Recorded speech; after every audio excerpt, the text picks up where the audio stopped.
क्या आप जानते हैं कि ब्रह्मांड के सबसे शक्तिशाली राजा ने असुर राज बलि को झुकने पर मजबूर कर दिया। कद छोटा पर इरादे ब्रह्मांड से भी बड़े। जब अहंकार 7वें आसमान पर हो तो उसे कुचलने के लिए शक्ति नहीं, बुद्धि की जरूरत हो। जानिए भगवान विष्णु के उस वामन अवतार की कहानी, जिसने 2 कदमों में पूरी सृष्टि को नाप कर राजा बलि का घमंड चूर कर दिया। मिलिए विष्णु जी के 5वें अवतार वामन अवतार से।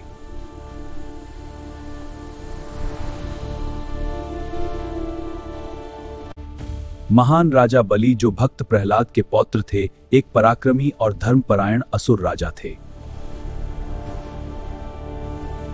राजा बलि ने अपनी शक्ति और कठोर तपस्या से तीनों लोकों पर विजय प्राप्त कर ली थी। पृथ्वी, आकाश और पाताल, ये तीनों लोक अब उनके अधीन थे। उनकी शक्ति और तप का यह महान फल था। स्वर्ग के राजा इंद्र भी राजा बलि से हार गए थे। बलि एक दानवीर राजा थे, लेकिन असुरों के बढ़ते प्रभाव से देवता भयभीत हो गए। इंद्र अपना सिंहासन खो चुके थे। तब उनकी माता अदिति बहुत दुखी हुई। मैं कठोर तपस्या करूंगी। तपस्या पूरी हुई। अदिति, मैं तुम्हारे पुत्र के रूप में अवतार लूंगा। हे भगवान, आपकी कृपा से ही सब संभव है। मैं शीघ्र ही आऊंगा। हम सब आपकी प्रतीक्षा करेंगे। समय आने पर भगवान विष्णु ने माता अदिति के गर्भ से एक छोटे कद के ब्राह्मण बालक के रूप में जन्म लिया। उन्हें वामन कहा गया। राजा बलि अपनी शक्ति को और सुदृढ़ करने के लिए नर्मदा नदी के तट पर एक विशाल अश्वमेध यज्ञ कर रहे थे। देवताओं की कृपा सदैव मेरे साथ है। नर्मदा नदी के तट पर यज्ञ करते समय वामन के तेजस्वी रूप को देखकर राजा बलि अत्यंत प्रभावित हुए। सादर स्वागत है वामन। हे ब्राह्मण देव, आप जो चाहे मांग लें, मैं आपको खाली हाथ नहीं जाने दूंगा। राजा बलि, मैं केवल 3 पग भूमि मांगता हूँ। केवल 3 पग? तुम कुछ बड़ा मांगो। नहीं महाराज। लेकिन यह तो तुम्हारे लिए कुछ भी नहीं होगा।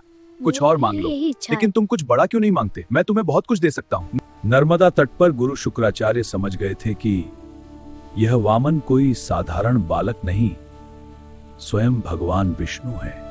राजन, वामन को दान देने से मना करो। उसे पूरा दिया है, दान देना ही होगा। नर्मदा तट पर राजा बलि ने अपने वचन का मान रखने का निश्चय किया और दान देने का संकल्प लिया। नर्मदा तट पर राजा बलि ने जल लेकर संकल्प पूरा किया। वामन देव का आकार बढ़ने लगा। वे अत्यंत विशाल हो गए। राजन देखो, वामन देव पहले पग में पूरी पृथ्वी को नाप लूंगा। वामन देव ने अपना पैर उठाया और पूरी पृथ्वी को नाप लिया।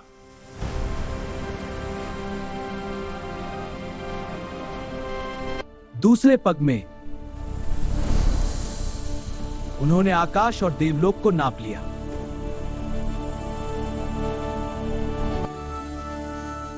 राजन, 2 पग में सब कुछ खत्म हो गया, अब तीसरा पग कहाँ रखूं? प्रभु, आप अपना तीसरा पग मेरे मस्तक पर रखें। वामन देव बलि की भक्ति और सत्यनिष्ठा से बहुत प्रसन्न हुए। उन्होंने तीसरा पग उनके सिर पर रखा, जिससे राजा बलि पाताल लोक में चले गए। वामन देव ने देवताओं को स्वर्ग वापस दिला दिया और वरदान दिया कि वाजम हमेशा बलि के महल के द्वारपाल बनकर उनकी रक्षा करेंगे। बलि, तुम्हारी भक्ति से प्रसन्न होकर और मैं स्वयं पाताल लोक का राजा बनाता हूँ। धन्यवाद भगवान वामन, आपकी कृपा अपरंपार है। वामन देव की कहानी हमें सिखाती है कि अहंकार का त्याग और भगवान के प्रति पूर्ण समर्पण ही सबसे बड़ी भक्ति है। भगवान केवल भाव देखते हैं, वस्तु नहीं। जब अहंकार 7वें आसमान पर हो तो उसे कुचलने के लिए शक्ति नहीं, बुद्धि की जरूरत हो। विष्णु जी के 5वें अवतार वामन अवतार से।